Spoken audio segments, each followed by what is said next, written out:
L'heure est grave, l'heure est vraiment grave. Le procureur brise le silence sur la mort du prophète David. Regardons la vidéo, mettez vos avis dans les commentaires et n'oubliez surtout pas de vous abonner. Le procureur rebelle de la Côte d'Ivoire vient de nous produire un communiqué. C'est grave. Le gars démentit la disparition, c'est-à-dire la mort du prophète Jérémie, mais il confirme que le gars a été admis à l'hôpital cardiaque. Communiqué du procureur de la République près du tribunal de première instance d'Abidjan. Le lundi 10 août 2026, le nommé Nguessan Kofi, aimé alias prophète David Jérémie, a été interpellé dans le cadre d'une enquête ouverte à la préfecture de police. S'étant plaint dans la nuit d'une douleur à la poitrine, il a aussitôt été conduit à l'Institut de cardiologie d'Abidjan. Les résultats des examens ayant révélé qu'une artère du cœur était bouchée, il a immédiatement subi avec succès une intervention chirurgicale. Son état est stable. Je m'arrête là. Une artère de son cœur a été bouchée.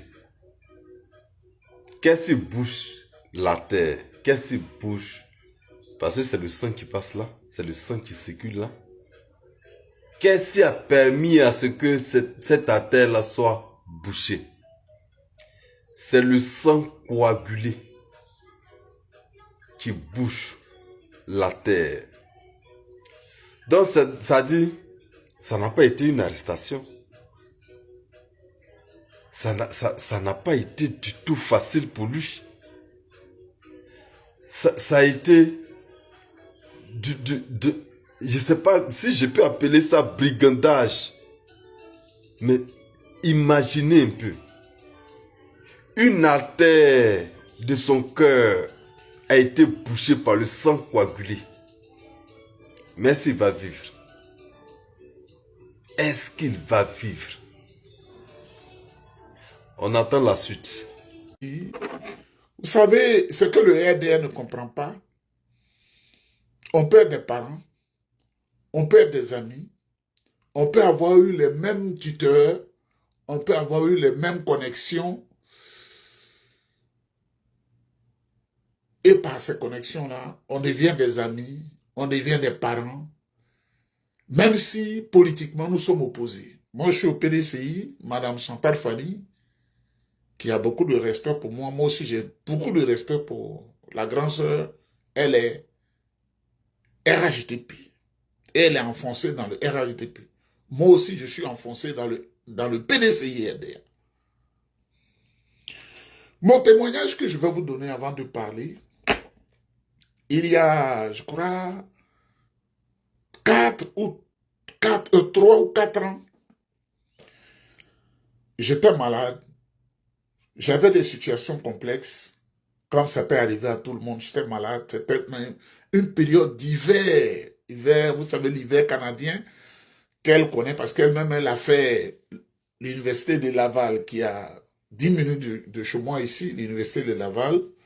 Donc, elle m'apprécie beaucoup parce que tous ceux, vous savez, c'est tous ceux qui sont des étudiants nord-américains, nous autres, c'est une fierté d'avoir la même appartenance de formation, de connaissances, parce que ce n'est pas le même système de formation en Europe. Donc, il y a toujours une fierté qui nous habite quand tu étudies au Canada et aux États-Unis, parce que le Canada et aux États-Unis, c'est la même formation, ce sont des frères. C'est comme la Côte d'Ivoire et le Burkina, c'est le même système de formation. Dans cette période difficile, moi, je changeais quelquefois avec la grande sœur. Quand je lui parlais, elle dit non, non, non, ne parle pas politique. Écoutez-moi, hein, quand je parle à Chantal Fani, en tant que grande sœur, et que je lui dis non, non, non, non, non, non, les affaires politiques là, et tu vrai, si tu veux parler à moi, il faut laisser ça. Donc, c'est une femme, quand on parle, on doit parler de de la famille, de ceux qu'on connaît, de ses petits frères, de tout ça là, on doit parler, mais sans parler de politique, parce qu'elle dit, je connais son positionnement, sa position, moi aussi, elle respecte ma position. Jusqu'au jour où j'ai dit, grand sœur, j'ai des problèmes financiers, je veux que tu m'aides un peu parce que je traverse une mauvaise passe. Voici sa réponse. Pour que les gens du RDL là, qui ne comprennent pas, là, elle dit, petit frère, ce n'est pas les moyens qui me manquent. D'abord, je suis en déplacement, ce n'est pas les moyens qui me manquent. Mais tu es tellement méchant avec mon patron. RDL, écoutez, hein, c'est ce qu'elle m'a dit. Moi, je ne sais pas menti. Tu es tellement méchant avec le président Alassane Ouattara, mon patron, que moi, je ne peux pas te donner l'argent pour t'encourager dans ta bêtise. Il dit non, grâce. Elle dit, moi, je suis ta grande sœur, mais je ne peux pas, dans l'ombre, écoutez mon témoin, te donner de l'argent pour t'encourager à le faire. Il dit non, grande sœur, moi je suis PDCI. Elle dit non, je ne te le reproche pas. Hein. Chacun a sa position politique. Et puis ce serait étonnant, qu'à ton âge, tu n'as pas de position politique. Je ne vais pas t'obliger à venir avec nous. Mais les paroles que tu dis, à cette époque, j'étais tellement violent. Et le président Alassane Ouattara a dit non, je ne peux pas t'encourager à le faire. Il faut que tu changes, pas ton appartenance politique, mais les paroles que tu dis là, il faut vraiment respecter le vieux et puis on verra ce qu'on va faire. Je l'ai relancé, 3 ans après, elle m'a dit les mêmes paroles. La 3e année, c'est-à-dire en novembre 2025, elle m'a dit non, non, non. Toi là, tes paroles que tu dis là, tu ne changes pas, petit frère. Tu es au PDCI, on peut être au PDCI. Nous, qui sommes venus du RHDP ou de choses, nous sommes venus du PDCI RDA, nous sommes des frères. Mais toi là, la parole là, tu ne donnes pas une parole de paix. Je ne peux pas t'encourager dans tes bêtises là. Parce que tu tapes trop le vieux là. C'est un papa. Il faut le respecter. Voilà ce que la grande sœur m'a dit. C'est mon témoignage. Et tout le monde sait que c'est une femme qui est capable d'écraser une mouche.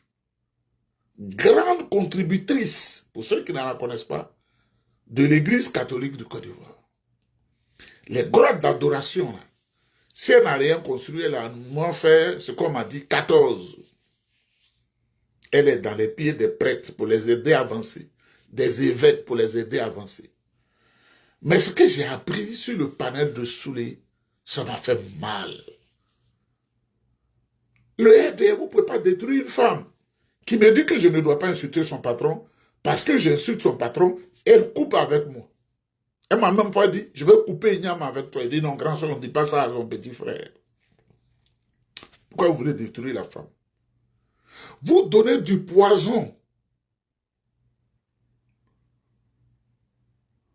à celui qui fait sa nourriture pour lui faire du mal. Parce que vous soupçonnez qu'elle aurait eu un enfant avec Soro Guillaume. Mais c'est faux!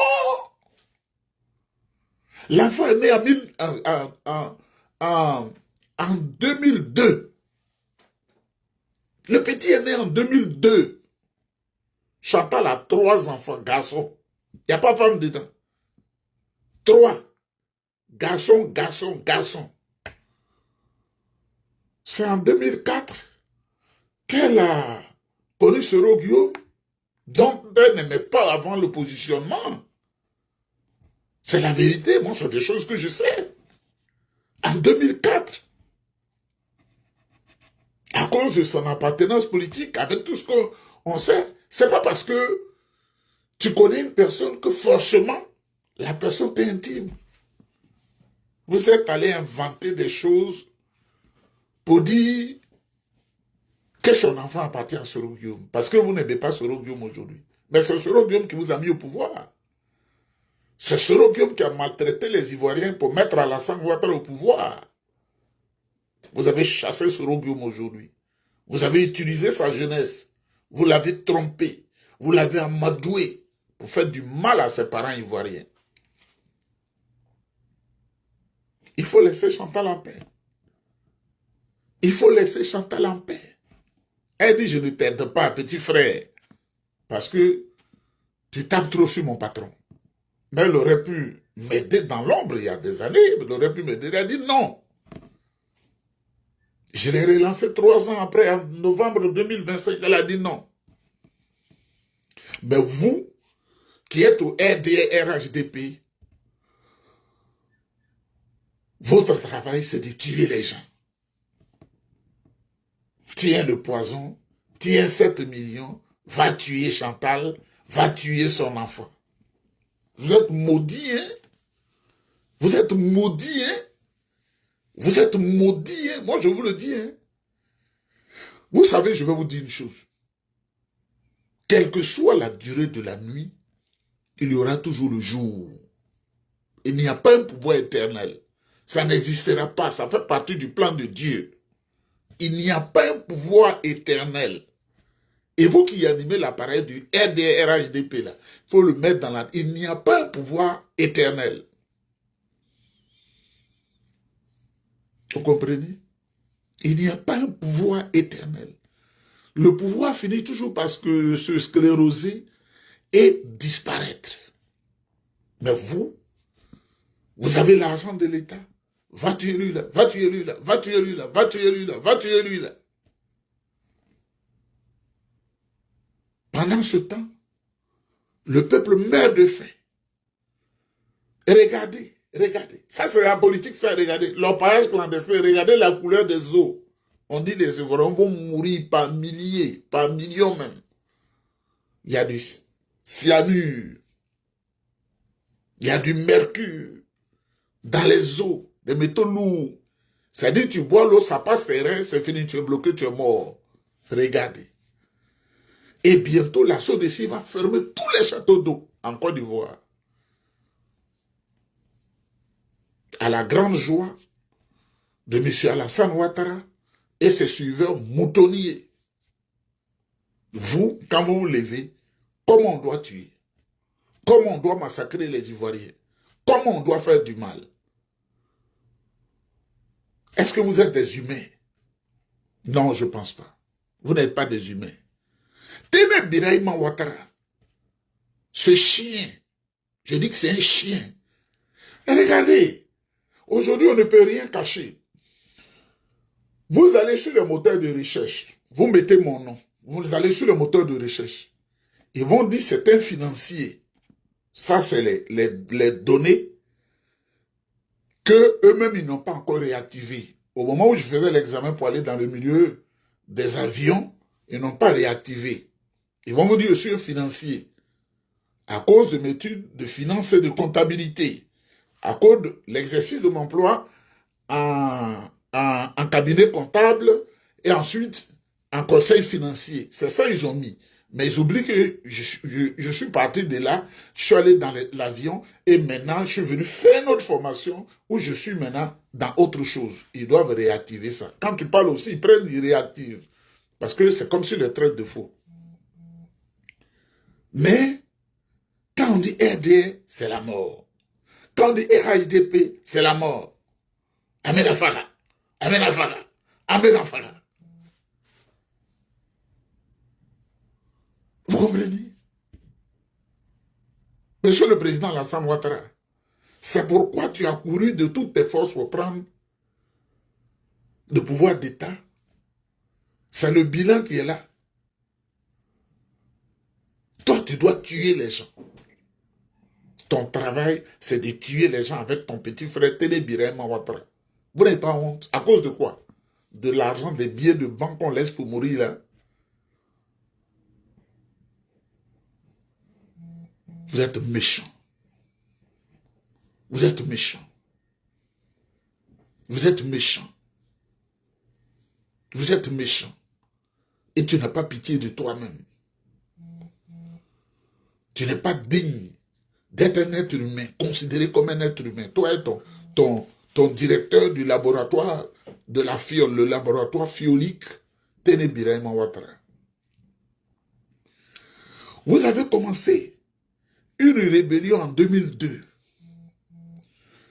Vous avez pris la la zone Baoulé, vous avez pris les Tagbana en otage, vous avez pris les Jimini en otage, vous avez pris les Djamala en otage.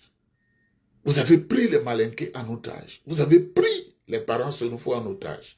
Vous les avez mis dans les conteneurs. C'est pourquoi je me réjouis de la mort de Kwaku Fofié. Autant s'en réjouir. C'est un génocidaire.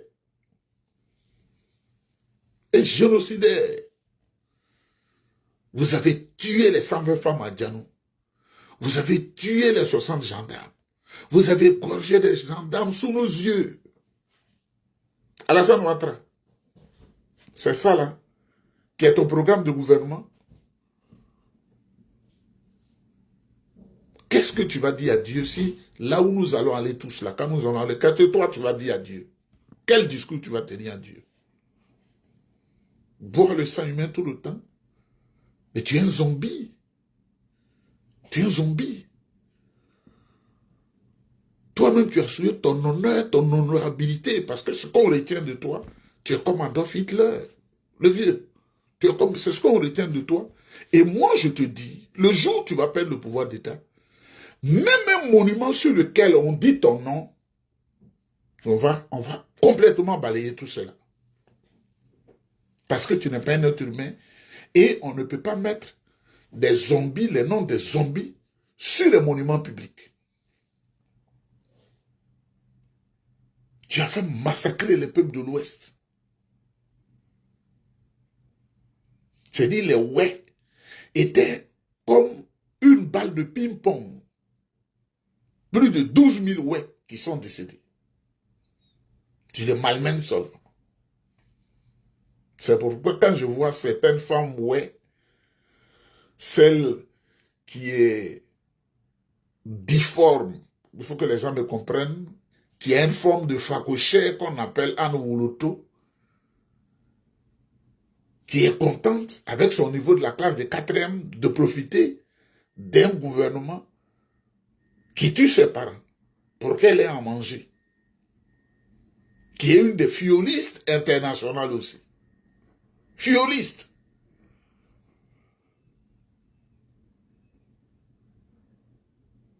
Vous la voyez, elle ne ressemble à rien.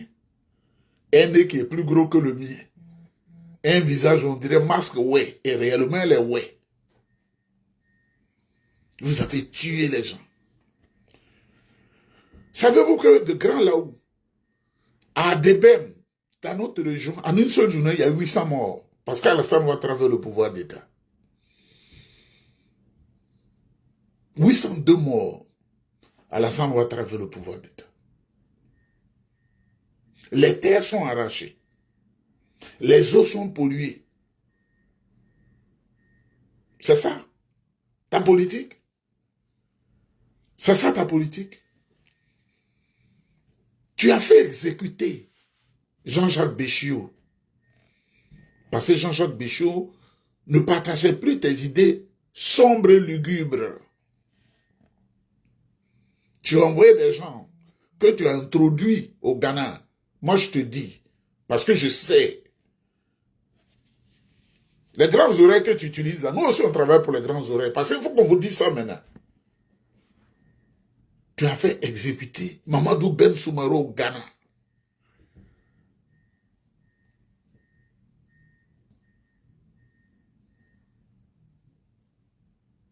Tu as fait exécuter Aboudraman Sangaré.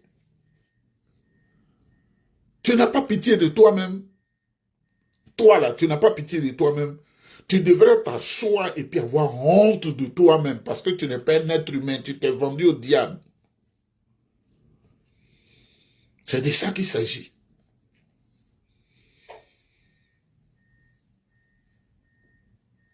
Tu dois avoir honte. Tu n'es pas un être humain. C'est-à-dire que tellement tu as aimé l'argent que tu t'es mis dans des choses où tu ne peux plus t'en sortir. Tu es perdu. Et ceux qui te suivent là, personne ne t'aime en réalité, mais comme tu es un tueur, ils font semblant de te suivre. Et quand ils nous parlent à ce vieux grigou là, tu le qualifies bien, nous sommes obligés de faire le jeu, jouer le jeu, avancer avec lui, mais on ne l'aime pas. Le seul président que les gens n'aiment pas, mais qui suivent, c'est toi. Tu as tué Tagro Désiré devant tout le monde, en direct, en Mondovision. Tu as dit à Kone Zakaria de lui loger un plomb dans la tête, dans la bouche. Il est allé à l'hôpital, vous avez dit de l'injecter. C'est ce qui s'est passé. Parce que lui, là, s'il se relève, alors que l'Afrique du Sud avait voulu le transporter à Durban. C'est de ça qu'il s'agit. Je suis dans le dossier avec vous.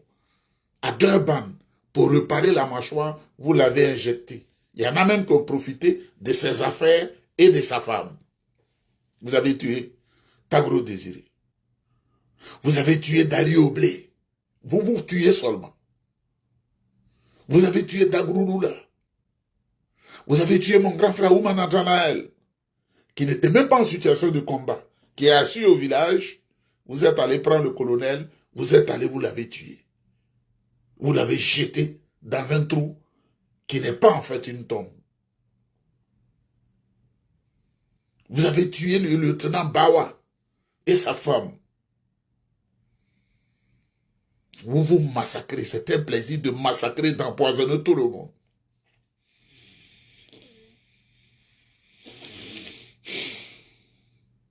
Vous avez fiolé Gossio Marcel, l'ancien DG du port d'Abidjan.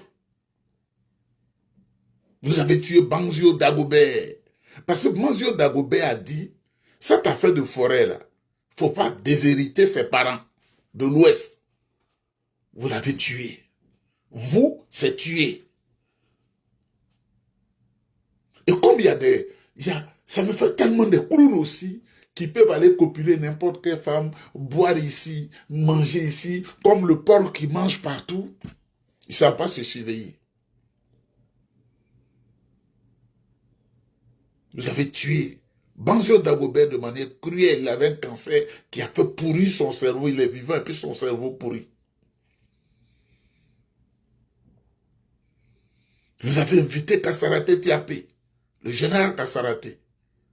Vous avez tué Kassaraté. Vous avez tué Ouattao.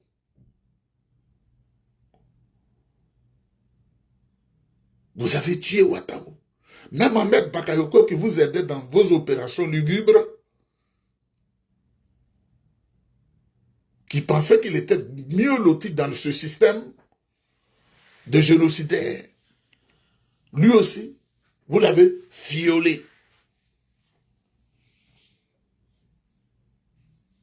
Vous venez de violer le général Ali Dem.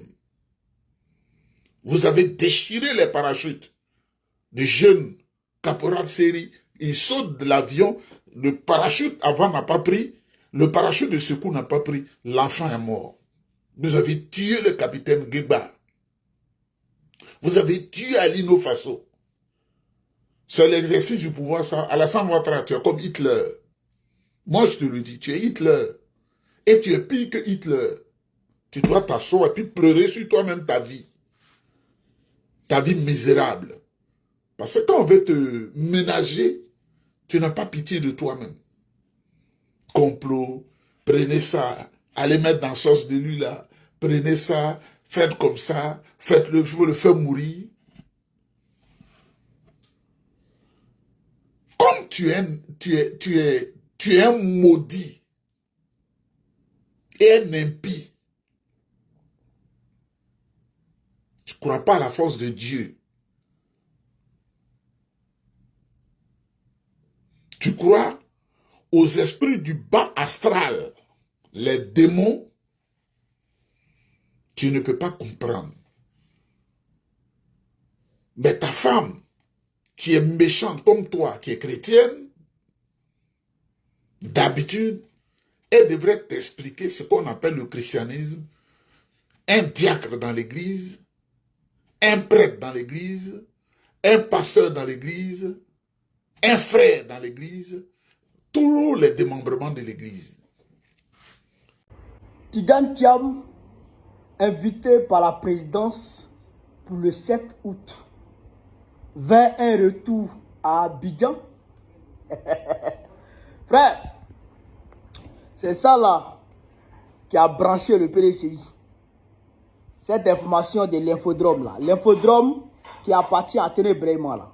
C'est cette information là qui a branché tout le PDCI RDA. Donc, ils ont pensé que Thiam allait venir le 7 août.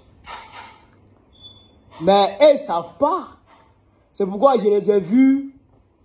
Ils sont allés se ridiculiser avec Bitogo. Bitogo les prend pour jouer avec eux. Il monte avec eux sur le podium. Il les présente. La Côte d'Ivoire est unie. C'est ceci, c'est cela. Regardez. Vous les leaders du PDCI là. Il y a où de la vérité. Hein? Les militants du PDCI méritent mieux. Ils méritent mieux. Un homme qui a trahi littéralement et de la manière la plus ignoble le fondateur de votre parti, Houphouët-Boigny d'abord. Il a trahi Houphouët-Boigny, Dra. Un homme qui a mené en bateau Henri Konan Bédié, l'a manipulé, l'a exploité, puis l'a trahi, l'a jeté, l'a persécuté, a failli même le tuer en 2020. Qui ne se rappelle pas de ce que Ouattara a fait subir à Bédié quand il a mis blocus autour de sa maison? Qui ne se rappelle pas? Qui ne se rappelle pas que Bédié a failli mourir à cause de ce blocus-là? Ah, donc, vous pensez que Ouattara, qui a trahi Houphouët, qui a trahi Bédié, qui a persécuté Bédié, qui a failli tuer Bédié, et qui a voulu autant de Bédié dissoudre le PDCI, vous pensez que ce Ouattara-là va vouloir composer avec Thiam, afin que Thiam puisse revenir en Côte d'Ivoire tranquillement, qu'il vienne prendre la tête du PDCI RDA tranquillement, qu'il mène la politique tranquillement pour pouvoir prendre le pouvoir demain face à Téné Brayman ou bien, je ne sais pas, au RDA, pour que demain, lui, Ouattara et son parti se retrouvent dans l'opposition, donnant, on va dire, ainsi la latitude à Tidjane Thiam, le plein droit à Tidjane Thiam de les poursuivre pour les pillages des deniers publics, de les poursuivre pour les crimes qu'ils ont commis en Côte d'Ivoire, notamment la rébellion et les assassinats de 2020 et aussi de 2027. Vous pensez que les Ouattara vont accepter ça? Vous pensez qu'ils vont accepter ça? Vous pensez qu'ils vont accepter que Thiam vienne faire la politique encore en Côte d'Ivoire? Vous êtes sérieux? Vous êtes sérieux là? Vous pensez que vous pouvez les amadouer? Vous voulez apprendre aux vieux singes la grimace? Ah bon? Réveillez-vous. Il y a deux options que le PDG peut adopter pour que Thiam rentre en Côte d'Ivoire. La première option, il s'arrange à dissoudre le PDCI au sein du RDR. C'est-à-dire qu'au sein du RADP, c'est-à-dire que le PDCI devient un membre du RADP. Première option. Et à part de ce moment, ils vont intégrer le gouvernement. Thiam va devenir ministre. Le Diaoufoué, là, il peut devenir, comment on appelle ça, coursier de Bitogo. Donc là, peut-être qu'il peut accepter de faire revenir Thiam à cette condition. Deuxième option, c'est quoi? C'est que Thiam prenne ses responsabilités et qu'il prenne son courage à deux mains, qu'il descende en Côte d'Ivoire, oui, et qu'il affronte Ouattara. Si Ouattara le prend et le met en prison, le militant du PDCI se mobilise et demande sa libération. À ce moment-là, peut-être que si la pression augmente sur lui, avec la pression médiatique et tout, peut-être qu'il peut libérer Thiam et il peut laisser Thiam faire la politique, comme nous on l'a fait avec Babo. Quand il ne voulait pas que Gbagbo rentre là, Gbagbo est parti à l'ambassade. Il allait faire rang. Il leur a mis la pression. Ils lui ont donné son passeport. Il était en train de parler avec eux pour préparer son retour.